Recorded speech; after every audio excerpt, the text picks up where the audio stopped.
malimutan mo ng mag-change ang lane o malimutan mo lumiko, huwag mo lang kalimutan na tumingin sa mirror. No? So, kaya dapat signal, tingin, saka liko pag alam mong safe na para iwas disgrasya.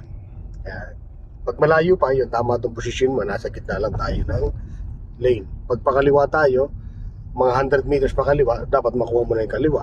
Pag pakana naman, ganun din, 100 meters dapat nandun sa kanan. No?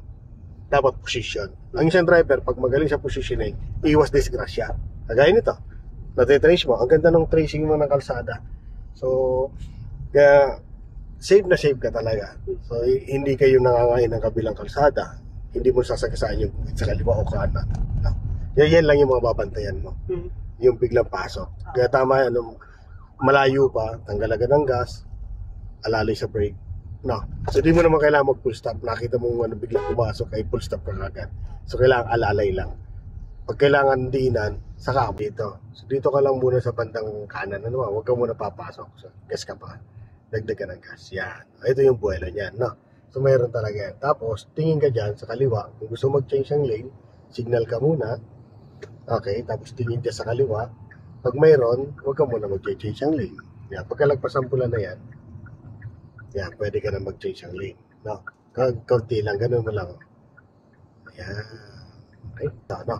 Tanggalin mo na signal mo. Kung nakapasok ka na pala, tanggalin mo signal. Ano? Yan. Pag yung mga guhit na yan, nagsasabi sa'yo, na safe mag-change ang lane dito.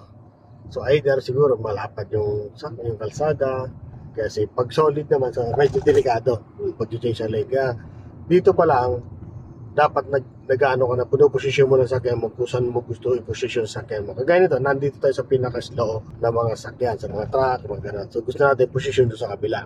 So, gawin natin, signal ka muna ng kaliwa, tingin ka muna dyan na. Okay? Yan. Yan, ganyan lang, smooth lang. One lane at a time lang. Okay? So, isa pa.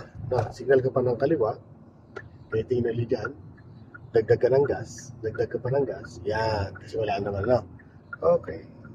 So dito, pag malayo ka pa ganyan, sa ano pa tayo, ang exit natin ay medyo malayo pa. So dito ka lang sa lane na to. Kung masyado mabagal din tong nasa unahan mo, pwede pang gamitin tong overtaking lane. Huwag lang tayo pwede mo, di tayo pwede magbabad dyan. Dito ka lang pwede ka magbabad. Ano po? Diyan ka lang sa ano. So kaya, sisinan mo lang dyan yung itong sinusundan mo.